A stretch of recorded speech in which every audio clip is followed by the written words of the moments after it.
سیدی یا حبیب اللہ۔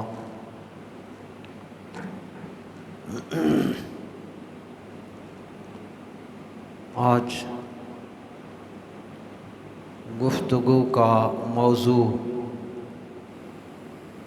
حضور نبی کریم صلی اللہ علیہ وسلم کی ولادت اور آپ صلی اللہ علیہ وسلم کی بعثت مبارکہ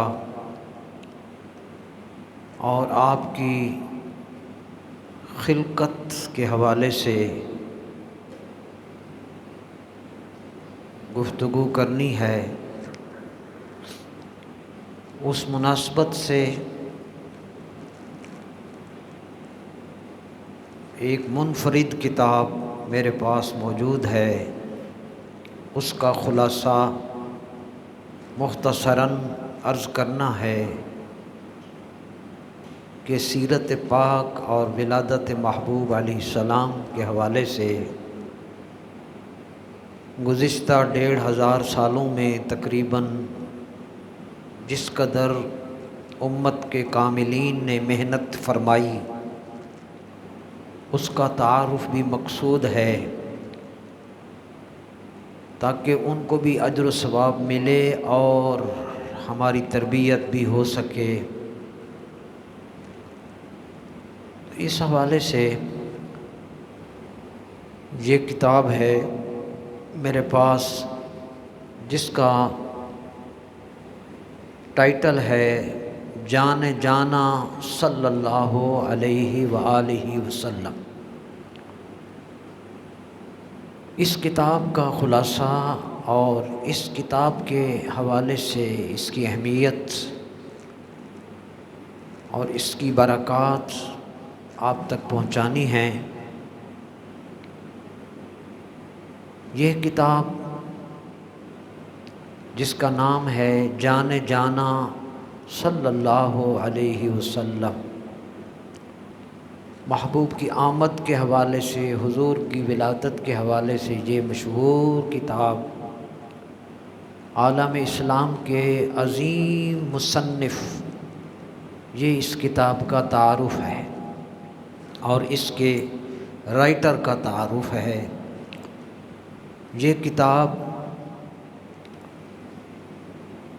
جن عظیم بزرگوں نے تحریر فرمائی ان کا نام ماہر رضویات حضرت پروفیسر ڈاکٹر محمد مسعود احمد رحمۃ اللہ علیہ ہے، جنہوں نے اپنی زندگی میں کم و بیش 150 کتب تحریر فرمائیں اور انسائکلوپیڈیا جہان امام ربانی مجدد الفسانی کو ترتیب دیا۔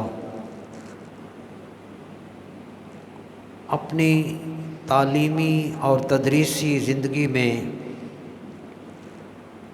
گورنمنٹ آف پاکستان کی جانب سے 8 کالجز کے اندر ان کی تدریس رہی اور 2008 میں ان کا وصال، جبکہ 1930 کو دہلی میں ان کی ولادت، اور 20ویں سکیل میں گورنمنٹ کی جانب سے as a additional secretary education retired ہوئے اور 2008 اپریل میں 28 اپریل 2008 کو ان کا وصال ہوا۔ یہ صاحب کتاب کا تعارف تھا۔ یہ کتاب جان جانا صلی اللہ علیہ وآلہ وسلم آپ نے 1 سال کی محنت سے تصنیف فرمائی، اس کو ترتیب دیا۔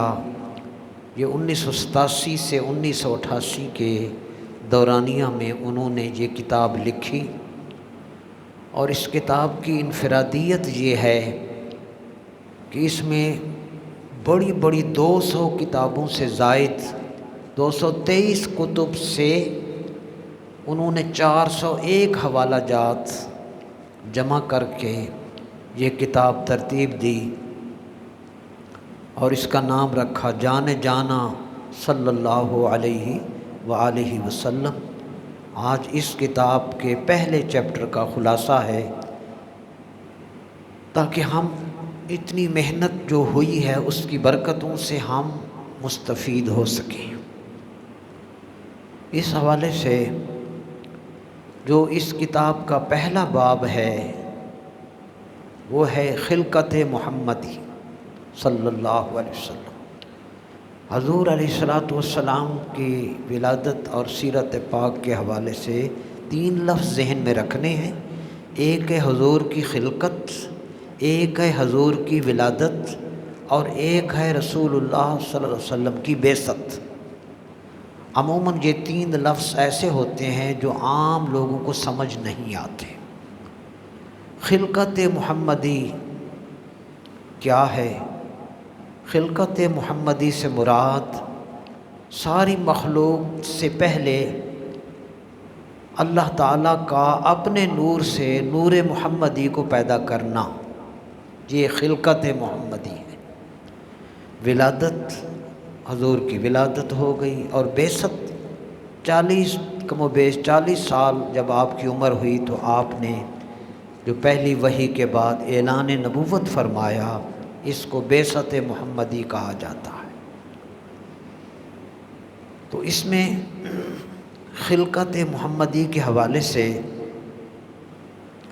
جو آپ نے پہلے باب میں پہلے صفحے پر جو کچھ لکھا وہ بہت تفصیلی ہے۔ میں اس کا مختصر تعارف کے طور پہ عرض کر رہا ہوں۔ آغاز اس کتاب کا یوں فرمایا اس لفظ سے کہ کچھ نہ تھا، ایک جملہ، نہ زمین نہ آسمان، نہ آفتاب تھا نہ ماہتاب۔ یہ اس طرح کے فقرے 57 فقرے لائے، اور 57 فقروں کے بعد پھر فرمایا کچھ نہ تھا وہی وہ تھا، صرف رب کی ذات تھی جل جلالہ۔ اللہ تعالیٰ کی ہستی کے سوا کچھ نہ تھا۔ پھر کیا ہوا؟ آگے لکھتے ہیں پھر کیا ہوا؟ کائنات کی وسیع اور عریض فضاؤں میں ایک نور چمکا۔ پھر کیا ہوا؟ فرمایا دیکھتے ہی دیکھتے سارا جہان جگمگانے لگا۔ اس پر حدیث نبوی لائے۔ یہ حدیث پاک مصنف عبد الرزاق میں اور مدارج النبوت میں موجود ہے۔ اہل علم جانتے ہیں، وہاں سے آپ پڑھ سکتے ہیں۔ مختصر اس حدیث کا میں خلاصہ عرض کر رہا ہوں۔ اس کو حدیث جابر کے نام سے کہا جاتا ہے اور یہ مشہور ہے۔ اس حدیث میں نبی کریم علیہ السلام نے ارشاد فرمایا، اے جابر، اللہ تعالیٰ نے ساری مخلوقات سے پہلے اپنے نور سے تیرے نبی کے نور کو پیدا فرمایا، اور پھر میرے نور سے ہر چیز کو پیدا فرمایا۔ اس کو حدیث نور بھی اور حدیث جابر بھی کہا جاتا ہے۔ تیسرا نقطہ، ظاہر ہے محبوب کے نور سے ساری کائنات کو تخلیق فرمایا۔ اس میں فرشتے بھی، انسان بھی، جن بھی، جنت بھی، دوزخ بھی، زمین بھی، آسمان بھی، سورج بھی، چاند بھی۔ یہ بھی مستند حوالہ جات سے حضرت علامہ احمد سعید کاظمی شاہ صاحب رحمۃ اللہ علیہ نے ایک کتاب لکھی، تو اس میں بھی یہ موجود ہے۔ دیگر محدثین نے یہ لکھا ہے۔ اس کتاب میں صاحب مصنف نے اس کتاب میں پھر آگے حضرت جبرائیل علیہ السلام کی عمر لکھی کہ جبرائیل کی عمر کتنی ہے۔ یہ بھی حضور علیہ السلام نے جبریل سے پوچھا تمہاری عمر کتنی ہے؟ انہوں نے اپنی عمر کے حوالے سے جو حضور کی خدمت میں عرض کیا، سنیے۔ جبرائیل امین نے عرض کیا کہ چوتھے حجاب عظمت میں ایک مقام ہے، ہر 70,000 سال کے بعد ایک ستارہ طلوع ہوتا تھا، 70,000 سال کے بعد ایک ستارہ طلوع ہوتا تھا، جسے میں نے اپنی زندگی میں اس ستارے کو 70,000 مرتبہ دیکھا۔ یہ انہوں نے اپنی عمر کا جب بتایا تو 70,000 ضرب 70,000 کتنا ہوتا ہے یہ آپ خود کیلکولیٹ کر سکتے ہیں۔ نبی کریم علیہ السلام نے اس کا یہ جواب سن کر حضور علیہ السلام نے ارشاد فرمایا، اے جبریل، میرے رب کی عزت کی قسم، میرے رب کی عزت و جلال کی قسم، وہ ستارہ میں ہی ہوں۔ یہ حوالہ ہے تفسیر روح البیان میں، اس کتاب میں لکھا ہوا ہے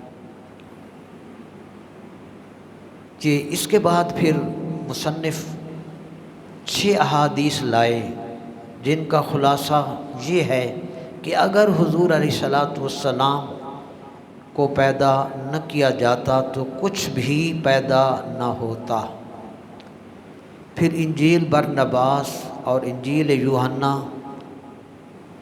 اور امام اعظم ابو حنیفہ کا حوالہ، پھر صحابی رسول کے حوالے سے ایک قصیدہ درج فرمایا، جس میں وہ فرماتے ہیں کہ موجودات کے ہر وجود کی جو اصل ہے وہ جناب محمد رسول اللہ کا وجود ہے، اور آپ کی روح ہر روح کی اصل ہے۔ اس کو اعلیٰ حضرت نے فرمایا، وہ جو نہ تھے تو کچھ نہ تھا، وہ جو نہ ہوں تو کچھ نہ ہو، جان ہے وہ جہان کی، جان ہے تو جہان ہے۔ حضور علیہ السلام کی جب نور سے تخلیق کائنات سے پہلے اللہ تعالیٰ نے، تخلیق کائنات سے پہلے اللہ تعالیٰ نے تمام انبیاء علیہ السلام سے ایک ایگریمنٹ، ایک معاہدہ لیا، تاریخی معاہدہ لیا، جس کو میثاق النبیین کے الفاظ سے قرآن مجید نے 3 سپارے میں اور آخری رکوع میں وَإِذْ أَخَذَ اللَّهُ مِيثَاقَ النَّبِيِّينَ کے نام سے قرآن پاک نے محفوظ کیا۔ اس معاہدہ میں اللہ نے تمام انبیاء سے وعدہ لیا، لما آتیتکم من کتاب و حکمہ ثم جاءکم رسول مصدق لما، یہ قرآن کریم میں اس معاہدہ کے الفاظ ہیں۔ اللہ نے اس آیت مبارکہ میں اور میثاق انبیاء میں ہر نبی سے وعدہ لیا کہ وہ حضور پر ایمان بھی لائیں گے اور نبی پاک کی مدد بھی کریں گے۔ یہ اس کتاب میں ہے۔ پھر آپ لکھتے ہیں کہ انجیل کا جب مطالعہ کیا ہے تو اس سے معلوم ہوتا ہے کہ آنے والے رسولوں کو حضور کی صورت بھی دکھا دی گئی، آنے والے رسولوں کو نبی پاک کی صورت بھی دکھا دی گئی۔ اور پھر اللہ پاک نے حضور کا نور آدم علیہ السلام کی پشت میں رکھ دیا گیا۔ اسی محبوب کے وسیلہ سے آدم علیہ السلام کی توبہ قبول ہوئی، اور پھر یہ نور پاک پشتوں سے منتقل ہوتا رہا پاک رحموں میں، یہاں تک کہ حضور اکرم صلی اللہ علیہ وسلم کے والد گرامی حضرت عبداللہ رضی اللہ تعالیٰ عنہ تک پہنچا۔ اور یہ نور دیکھنے والوں نے حضرت عبداللہ کی پیشانی میں دیکھا۔ پھر تمام انبیاء کرام حضور علیہ السلام کی آمد کا اعلان کرتے رہے اور آرزوئیں بھی کرتے رہے کہ ہمیں نبی کریم علیہ السلام کی زیارت ہو۔ حضرت ابراہیم علیہ السلام نے جب بیت اللہ کی تعمیر فرمائی تو ان کے لیے ہاتھ اٹھائے دعا مانگی، ربنا وابعث فیہم رسولا اس رسول سے مراد نبی کریم علیہ السلام ہے۔ حضرت عیسیٰ علیہ السلام نے آپ کی خوشخبری اپنی قوم کو دی، یہ تاریخی جائزہ ہے۔ حضرت عیسیٰ علیہ السلام نے آپ کی بشارت اپنی قوم کو دی اور اپنی قوم کو حضور کا نام بتایا، اور اس کا تذکرہ قرآن کریم کے 28ویں سپارہ سورہ صف کے پہلے رکوع میں موجود ہے۔ وَمُبَشِّرًا بِرَسُولٍ يَأْتِي مِن بَعْدِ اسْمُهُ احمد، اے میری قوم میں تمہیں ایسے رسول کی خوشخبری دے رہا ہوں جو میرے بعد تشریف لائیں گے، جن کا نام نامی احمد ہوگا۔ اسی طرح قرآن مجید کی سورہ اعراف میں حضور علیہ السلام کی 8 خوبیوں اور 8 کمالات کا تذکرہ فرما کر پھر اللہ نے قرآن شریف میں فرمایا، قرآن پاک میں، فَالَّذِينَ آمَنُوا بِهِ، جو حضور پر ایمان لائیں گے، وَعَزَّرُوهُ، اور حضور کی تعظیم کریں گے، وَنَصَرُوهُ، اور حضور کی مدد کریں گے، اور اس کتاب قرآن مجید کی اتباع کریں گے، وہی دونوں جہان میں کامیاب ہوں گے۔ جی قرآن کریم میں اور سابقہ انبیاء کے حوالے سے حضور علیہ السلام کا تذکرہ اس کتاب جانے جانا میں موجود ہے۔ اور اس کتاب کی اور انفرادیت یہ ہے کہ میں نے جیسا پہلے عرض کیا، اس کے 70 صفحات، صرف 70 صفحات، جس میں 400 سے زائد ریفرنسز ہیں، وہ حوالہ جات پر مشتمل ہیں۔ اللہ اکبر۔ اب ایک بہت زیادہ نمایاں 2-3 واقعات اس کتاب میں ہیں، میں وہ آپ تک لانا ضروری سمجھ رہا۔ نبی کریم علیہ السلام کی آمد سے تقریباً 2500 سال پہلے، 2500 سال پہلے ایک پیغمبر نے خوشخبری دی، ان کا نام ہے حضرت یعقوب علیہ السلام۔ حضور علیہ السلام کی آمد سے 2000 پہلے اور پیغمبر نے خوشخبری دی، وہ ہیں حضرت موسیٰ علیہ السلام، اور دیگر انبیاء علیہ السلام نبی کریم کی خوشخبریاں سناتے گئے۔ اسی کو کہا، آفاق میں پھیلے گی کب تک نہ مہک تیری، گھر گھر لیے پھرتی ہے پیغام صبا تیرا۔ ہواؤں کے ذریعے اللہ نے حضور کے نام کی خوشبوئیں کائنات میں سجائیں، اور اب آپ دیکھ رہے ہیں دنیا میں 200 سے کم و بیش ملک ہیں، اور ہر ملک میں 24 گھنٹوں میں جتنے بھی ملک ہیں، ان 200 ملکوں کے اندر 24 گھنٹوں میں ہر وقت اذان گونج رہی ہے، اور اس اذان میں جہاں اللہ کا اعلان ہو رہا ہے وہاں محمد عربی کا بھی اعلان ہو رہا ہے۔ تو یہ یہاں سے سورج غروب ہوتا ہے، رات ہوتی ہے، یورپ میں طلوع ہو جاتا ہے، اذان دنیا میں کسی وقت بند نہیں ہوتی، چلتی رہتی ہے۔ تو کیا خیال ہے جب اذان مسلسل چلتی رہتی ہے تو ذکر مصطفیٰ بھی مسلسل جاری رہتا ہے۔ میرے برادران، اب یہ وقت جو کہ ولادت کا قریب آتا گیا، صاحب تصنیف مصنف نے پورے کو سمرائز کیا، سم اپ کیا، آدم علیہ السلام سے ان سے پہلے سے سارے حالات کو بیان کرتے کرتے کرتے حضرت عیسیٰ علیہ السلام تک لائے۔ لکھتے ہیں، اللہ اکبر، جب یہ خوشخبریاں جاری رہیں تو اس کے اثرات کیا ہوئے؟ فرماتے ہیں، حبشہ چند لوگ جو ان تورات اور انجیل کی باتوں کو پڑھ کر وہ حضور پر ایمان لائے تھے، یہود اور عیسائی، مگر تورات اور انجیل کو پڑھا تھا تو رسول اللہ پر ایمان لائے۔ مصنف نے ان کا نام لکھا، فرمایا، ایک حبشہ کا بادشاہ نجاشی، حضرت عبداللہ بن سلام، حضرت کعب احبار رضی اللہ عنہم، یہ یہود و نصارہ تھے، تورات اور انجیل کی پیش گوئیاں پڑھ کر حضور پر اسلام لائے، ایمان لائے۔ چنانچہ حضرت عیسیٰ علیہ السلام سے 5 صدیاں پہلے حضرت عیسیٰ علیہ السلام اور حضور علیہ السلام کے درمیان 550 سال کا عرصہ ہے۔ کم و بیش 650 سال۔ تو حضرت عیسیٰ علیہ السلام سے پہلے 5 صدیاں، کم و بیش 11 صدیوں کی بات ہو رہی ہے۔ فرماتے ہیں بدھ مت کا پہلا بانی، یہ مذہب ہے بدھ مت، بڑی منفرد یونیک کتاب ہے، میں نے اس سے زیادہ جامع کتاب میں نے نہیں پڑھی، بڑی شارٹ، بڑی مختصر، یہ ادارہ مسعودیہ کراچی نے شائع کی ہے، یہ پڑھنے سے تعلق رکھتی ہے۔ میرے برادران، یہ بدھ مت جو ہے مذہب، اس کا جو بانی ہے اس کا نام ہے بانی اول گوتم بدھ، یہ ہندوستان میں پیدا ہوا۔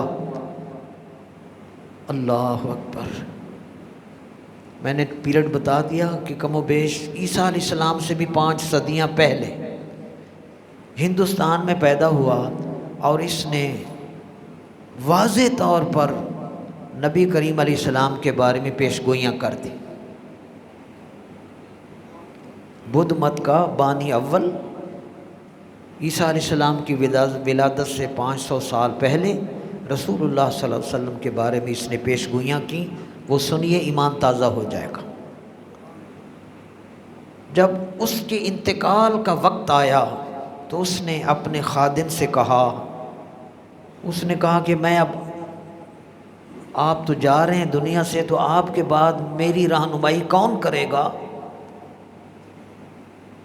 جملہ سنیے، اس نے کہا، گوتم بدھ کے بانی اول نے جب فوت ہونے لگا تو اپنے خادم سے کہا، اللہ اکبر، میرے بعد میں جا رہا ہوں، میرے بعد تیری رہنمائی وہ کرے گا۔ جب وہ کہا تو رسول اللہ کی 14 نشانیاں بتا دی۔ حضور کی کتنی؟ 14 نشانیاں بتائیں۔ یہ مصنف نے رحمت اللہ علیہ، کروڑوں کھربوں اربوں رحمتیں ہوں ان لوگوں پر جو یہ جائیداد ہمیں دے گئے، ہمارے پاس آج پڑھنے کو وقت نہیں، میں اس لیے خلاصہ آپ کو بتا رہا۔ اس نے رسول اللہ صلی اللہ علیہ وسلم کی 14 نشانیاں بتائیں، ان میں سے ایک نشانی بڑی اہم ہے، اس میں لکھی ہوئی ہے۔ بدھ مت کے بانی اول نے 14 نشانیاں رسول اللہ کی جو بتائیں، ان میں سے ایک بتائی۔ اس نے کہا کہ جو ایسا محبوب آئے گا اس پر نازل ہونے والی ایک کتاب ہوگی، وہ بڑی ہی فصیح و بلیغ ہوگی، قرآن مجید۔ اگلی بات، اس کتاب کی خوبی یہ ہوگی کہ اس کو جتنا لوگ سنیں گے، جتنی مرضی لوگ سنیں گے، کبھی تھکیں گے نہیں، بلکہ وہ چاہیں گے اور سناؤ۔ ایمان سے بتائیں، یہ خوبی قرآن مجید کے علاوہ کسی اور جگہ ہے؟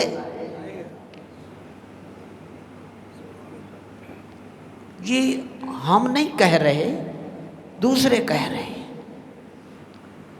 میرے برادران، تو یہ معجزہ کہ جتنا قرآن پڑھو ہر رمضان کو، کیا خیال ہے وہی قرآن ہوتا ہے یا کوئی ہر سال نیا قرآن آتا ہے؟ پوری دنیا میں تراویح میں قرآن کریم کی صدائیں گونجتی ہیں، وہی کتاب ہے، کسی اور کتاب کو یہ اعزاز حاصل نہ ہوا نہ ہوگا، یہ قرآن کریم کا معجزہ ہے۔ اس کے بعد ایک اہم واقعہ جو میں ضروری سمجھتا ہوں، جو آج ہمیں پھر جوڑ دے گا، پھر ہمیں حضور کے قریب کر دے گا۔ اللہ اکبر، ولادت نبوی سے 1000 سال پہلے، بہت خوبصورت واقعہ ہے، بڑا دلچسپ، ایمان افروز، جس سے حضور کی محبت سینے میں مچلنے لگتی ہے۔ حضور علیہ السلام کی ولادت سے 10 صدیاں پہلے دنیا کا ایک بہت بڑا حکمران گزرا، جس کا نام ہے تبع اول، اس کا لقب ہے، اس کا نام ہے حمیر بن وردہ۔ یہ دنیا، پوری دنیا کا بڑا حکمران، سیر و سیاحت کے لیے اپنے ساتھ اس نے 4000 چوٹی کے علماء لیے. بادشاہ تھا، 4000 چوٹی کے سلیکٹ کر کے. اللہ اکبر.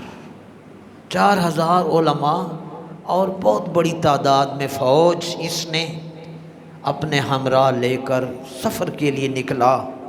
اللہ اکبر. برادران، جب یہ سفر کرتا کرتا اس کا ایک خاص وزیر خاص، جو سیکنڈ وزیر اعظم کہہ لیں یا نائب وزیر اعظم کہہ لیں، خاص وزیر، وہ بھی ہمراہ تھا.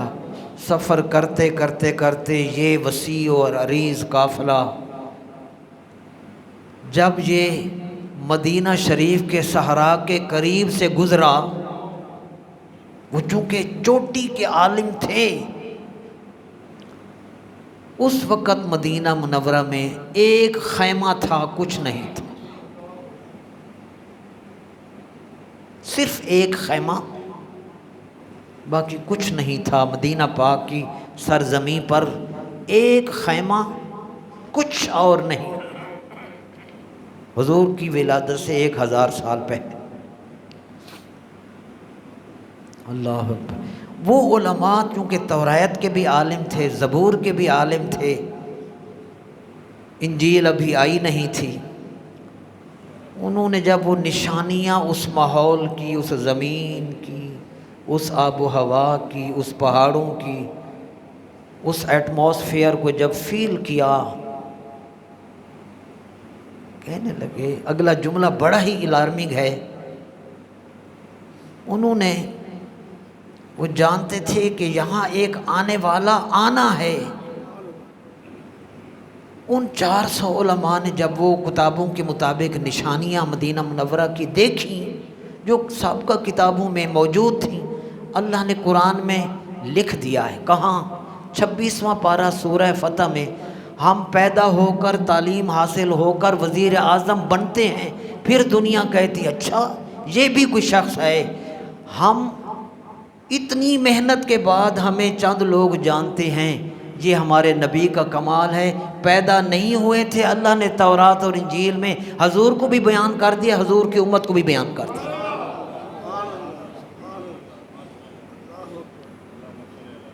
یہ حضور علیہ السلام کی شان ہے. فی التوراۃ والانجیل قرآن کریم کہتا ہے. وہ چونکہ اس کتابوں کے ماہر تھے، انہوں نے جب علامتیں دیکھیں،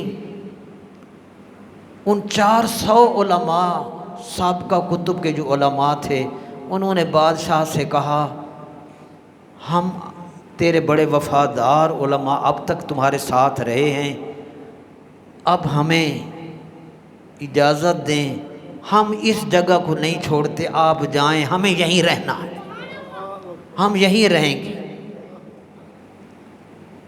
یہ مدینہ منورہ کوئی معمولی نہیں ہے. صلی اللہ علیہ وسلم. ہر ایک کا دل ادھر کھنچتا ہے. مدینہ حضور کو بھی محبوب ہے، اللہ کو بھی محبوب ہے. صلی اللہ علیہ وسلم. 400 علماء نے کہا ہمیں یہاں رہنے دو. انہوں نے کہا کیا ہوا؟ کیا اس کی فضا اچھی ہے یا خوراک اچھی ہے یا؟ انہوں نے کہا یہاں ایک رسول تشریف لائیں گے، اور وہ رسول وہ ہوں گے جن کا نام نامی محمد صلی اللہ علیہ وسلم ہوگا. وہ ہجرت کر کے یہاں آئیں گے اور بس یہیں رہ جائیں گے. تو ہمیں یہاں رہنا ہے. اسی کو ریاض الدین سہروردی رحمۃ اللہ علیہ نے کہا رحمت برس رہی ہے. آتی ہے نا آپ کو؟ رحمت برس رہی ہے محمد کے شہر میں، ہر شے میں تازگی ہے محمد کے شہر میں. کیا چیز نہیں ہے جو وہاں نہیں ہے. اللہ اکبر. میرے برادران، چنانچہ اس بادشاہ نے، اس نے کہا اچھا یہ جگہ اتنی اہم ہے. اس نے کہا کہ ایسے ہے مدینہ میں پھر ایک بستی بناؤ، یہاں ایک شہر بناؤ، مدینہ پاک میں ایک شہر آباد کرو۔ اللہ اکبر، 400 مکان بناؤ، 400 مکان بن گئے۔ اس بادشاہ نے ایک حضور کے نام، اس بادشاہ نے ایک خط لکھا۔ 1000 سال پہلے بادشاہ خط کس کے نام لکھ رہا ہے؟ محمد عربی کے نام سے۔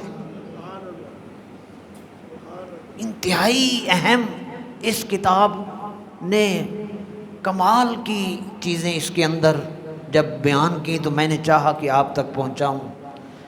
اس نے خط لکھا اور 400 علماء میں سے ایک عالم کو دیا کہ میں جا رہا ہوں، وہ جب آئیں وہ محبوب اب کب آئیں؟ آپ کو میں بتا چکا کہ 10 صدیاں پہلے یہ واقعہ ہو رہا، 10 دن مہینے نہیں۔ وہ محبوب جب آئیں، اس محبوب کی خدمت میں یہ میرا خط پیش کر دیں۔ ایک میں ہی نہیں ان پر قربان زمانہ ہے، جو رب دو عالم کا محبوب یگانہ ہے۔ یہ برادران، یہ ان کی خدمت میں یہ خط پیش کر دینا۔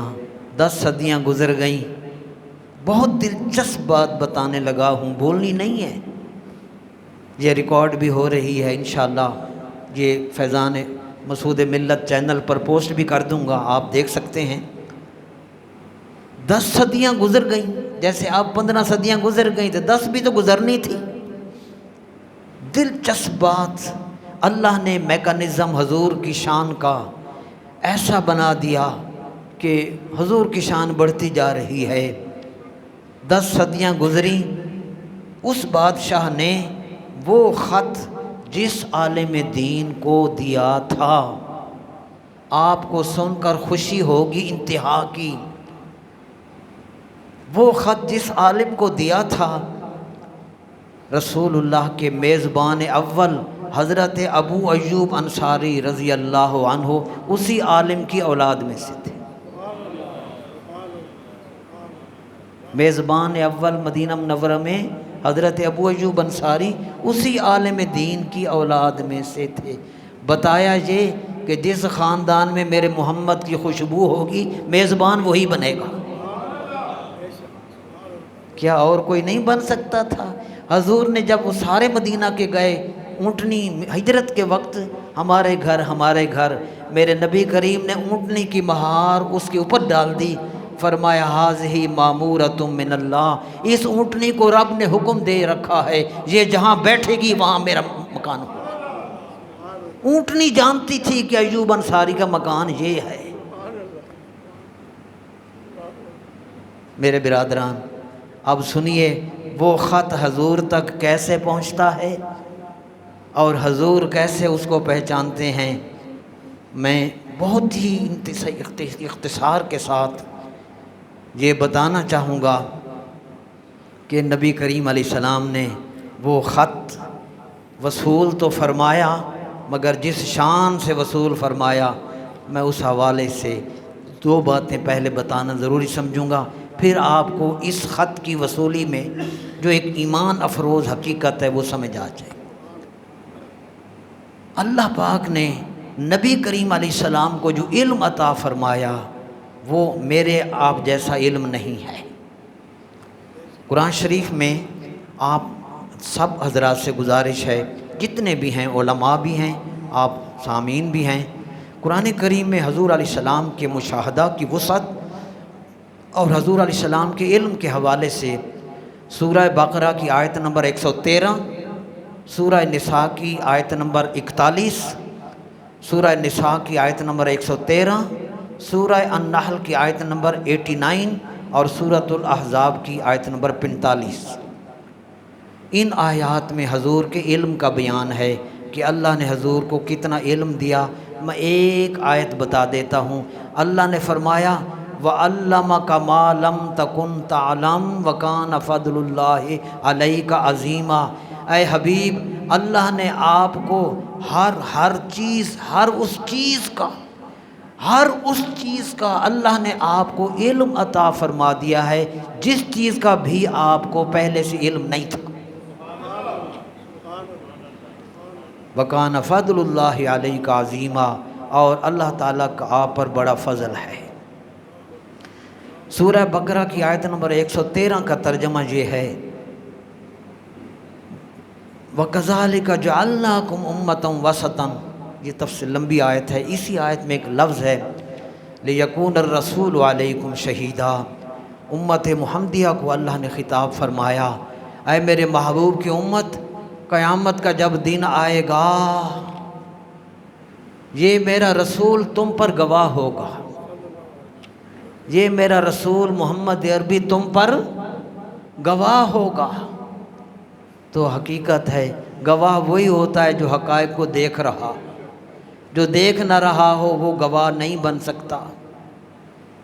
اسی لیے ایک آیت میں فرمایا اِنَّا أَرْسَلْنَاكَ شَاهِدًا، اے محبوب ہم نے تجھے اس حال میں اس شان سے رسول بنا کر بھیجا کہ آپ ہر شے کا مشاہدہ فرما رہے ہیں، آپ ہر حقیقت کے گواہ ہیں۔ میرے برادران، اس وجہ سے یہ جو میں نے آپ کو حوالہ دیا، یہ ضیاء القرآن، تفسیر ضیاء القرآن میں یہ جی آیات مبارکہ پڑھیں، خود پڑھیں، اور اس کے حاشیہ میں یہ سب کچھ لکھا ہوا ہے۔ میں چاہوں گا کہ آپ خود دیکھیں، لڑائیوں میں نہ پڑھیں، ہم پہلے لڑ کے ختم ہو چکے، یہ آیتیں پڑھ لیں اور اس کے اندر جو لکھا ہے وہ پڑھ لیں۔ برادران، اس میں انہی آیات میں صاحب تفسیر ضیاء القرآن نے ایک مسلم شریف کی صحیح حدیث بھی درج کی، اور امام المفسرین ابن جریر کا قول نقل کیا کہ رسول اللہ صلی اللہ علیہ وسلم کے علم کی وسعت کا حال یہ ہے کہ ان آیات اور احادیث کی روشنی میں حضور علیہ الصلاۃ والسلام کو جو کچھ ہو چکا اور جو کچھ ہونے والا تھا، ما کانا وما یکون، جو کچھ ہو چکا تھا وہ اور جو کچھ ہونے والا تھا، اللہ نے سب کا علم حضور کو عطا فرمایا۔ اور یہ اللہ کے علم کے مقابلے میں بالکل معمولی ہے۔ خود لکھتے ہیں کہ حضور کے اس وسیع علم کو اللہ تعالیٰ کے علم کے ساتھ کوئی مماثلت نہیں ہو سکتی، بلکہ حضور کا یہ علم اللہ تعالیٰ کے علم سے اتنی نسبت بھی نہیں رکھتا جتنی ایک قطرے کو سمندر سے ہوتی ہے۔ اللہ کا علم بہت بڑا ہے، حضور کا علم سمندر کے مقابلے میں جتنی قطرے کو ہے اتنی بھی نہیں نسبت۔ حضور مخلوق ہیں، حضور کا علم محدود ہے، اللہ کی شان اور یہ آپ سمجھ رہے ہیں۔ لڑائیاں بند کریں خدا کے لیے، ہمیں دشمن بھی مار رہے ہیں، ہم بھی ایک دوسرے کو مار رہے ہیں نا، صرف پیار محبت سے۔ تو چونکہ یہ حضور کے علم کا اور حضرت شاہ عبدالعزیز محدث دہلوی علیہ رحمہ کا قول تفسیر فتح العزیز سے پیر صاحب نے ضیاء القرآن میں یہ لکھا کہ حضور علیہ الصلاۃ والسلام اپنی امت کے تمام اعمال کو اور ان کے ظاہر باطن کو دیکھ رہے ہیں، واقف ہیں۔ جس طرح ہمیں اپنے پلاٹ کی خبر ہے، اپنے اولاد کی خبر ہے، حضور کو اپنی ساری امت کی خبر ہے۔ اس لیے قیامت والے دن حضور اپنی امت کی گواہی دیں گے۔ یہ میں اس لیے عرض کیا تھا کہ یہ نہ کہیں جی کتنے لکھے ہوئے، میں نے آپ کو حوالے دے دیے، لڑائی بند۔ ایک بندہ بھی سمجھ جائے تو میری بخشش آپ کی بخشش ہو جائے گی۔ اب چونکہ حضور کا علم اتنا وسیع ہے، وہ خط اس بادشاہ نے لکھ کر دیا تھا، حضرت ابو ایوب انصاری اسی عالم دین کی اولاد سے تھے، حضور پاک پیدا ہو گئے۔ جب حضور پاک صلی اللہ علیہ وسلم نے اعلان نبوت فرمایا تو دھوم مچ گئی کہ پیغمبر آخر الزمان تشریف لے آئے۔ اب 10 صدیوں سے جس خط نے حضور کی بارگاہ میں جانا تھا، اس کتاب میں یہ جانے جانا صلی اللہ علیہ وسلم کتاب میں لکھا ہوا ہے، جو شخص وہ خط لے کر گیا اس کا نام سنیں، مدینہ منورہ سے ابو یعلا یہ خط لے کر مکہ معظمہ پہنچے اور حضور کی بارگاہ میں حاضر ہوئے. ٹھیک ہے. اب بہتر چاہیے تو یہ تھا کہ حضور صلی اللہ علیہ وآلہ وسلم کے پاس وہ پہنچتے، سلام کرتے، بیٹھتے اور پھر حال حوال دیتے اور اپنا حال بتاتے کہ میں وہ ہوں. تو پھر فرماتے حضور اچھا شکر آپ آ گئے، مہربانی آپ بیٹھے. قانون یہی ہے نا جی، جب بھی کوئی نیو کمر آتا ہے تو وہ اپنا تعارف وہ خود کراتا ہے. مگر قربان جائیں جس محبوب کو رب نے گزشتہ سارے واقعات اور آنے والے ہر واقعات سے آگاہ کر دیا تھا، جب یہ شخص خط لے کر حضور کی بارگاہ میں پہنچے، حضور نے اس نے نہیں کہا حضور صلی اللہ علیہ وسلم سے، پہلی نظر حضور کی جب اس پر پڑی، محبوب نے جب ان کو پہلی بار دیکھا، فوراً دیکھتے ہی حضور نے فرمایا تم ابو یعلا ہو؟ ان کو جانتے ہیں تو آپ کو نہیں جانتے. اس لیے نمازی نماز میں کیا کہتا ہے؟ السلام علیکہ ایھا النبی، اے میرے محبوب نبی تم پر سلام. اللہ اکبر.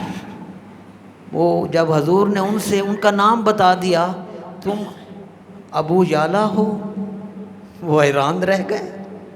ایک پھر دوسرا جملہ سرکار نے فرمایا طب اول کا خط لے آؤ. کیا بچ گیا؟ نام بھی بتا دیا، خط بھی لے آؤ. پھر جب اس نے خط پیش کیا، حضور نے حضرت علی رضی اللہ عنہ کو حکم دیا پڑھ کر سناؤ. 10 صدیاں پہلے کا خط کھولا گیا. جب پڑھ کر سنایا گیا، میرے محبوب کے چہرے پر تبسم آیا، حضور کی خوشی کی انتہا نہ رہی. حضور نے جملہ سن کر خوش ہو کر حضور نے فرمایا نیک بخت بھائی شاباش، نیک بخت بھائی شاباش. معلوم یہ ہوا کوئی محبت جہاں بھی کرے حضور شاباش دیتے.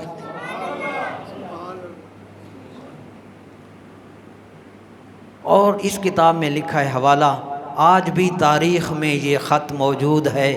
لکھتے ہیں مفہوم قرآن تو موجود ہی ہے، یہ خط بھی موجود ہے، یہ بھی سرکار کا معجزہ ہے. اللہ اکبر. اسی پر ہی اس کتاب کو یہ پہلا چیپٹر مکمل ہوا. اور برادران، اب میں نماز کا ایک مسئلہ عرض کرنا ضروری سمجھتا ہوں کہ مرد اور عورت کی نماز میں فرق کیا ہے. قابل توجہ بات ہے. کچھ چیزیں نماز کی شرائط ہیں، کچھ چیزیں نماز کے فرائض ہیں. شرائط کیا ہوتی ہیں؟ جسم پاک ہو، جگہ پاک ہو، کپڑے پاک ہوں، یہ نماز کی شرائط ہیں. یہ مرد اور عورت کے لیے برابر. کچھ فرائض ہیں، قیام، رکوع، سجدہ، یہ فرائض ہیں، یہ سب برابر ہیں. مرد بھی وہی فرض ادا کرے گا، عورت بھی وہی فرائض ادا کرے گی، اس میں کوئی فرق نہیں ہے.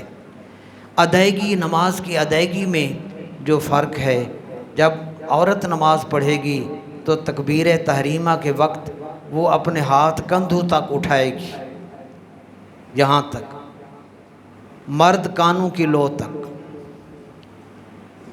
برادران، دوسرا فرق، عورت قیام میں دائیں ہتھیلی بائیں ہتھیلی جو ہے نا، دائیں ہاتھ کی ہتھیلی بائیں ہاتھ کی ہتھیلی کی پشت پر رکھے.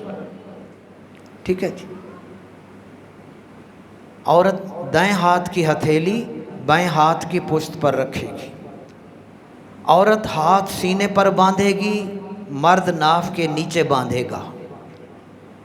عورت رکوع میں کم جھکے گی، مرد زیادہ جھکے گا، عورت رکوع میں گھٹنوں پر صرف ہاتھ رکھ دے گی، مرد گھٹنوں کو زور سے پکڑے گا، عورت رکوع میں سمٹی رہے گی، مرد سٹریٹ رہے گا،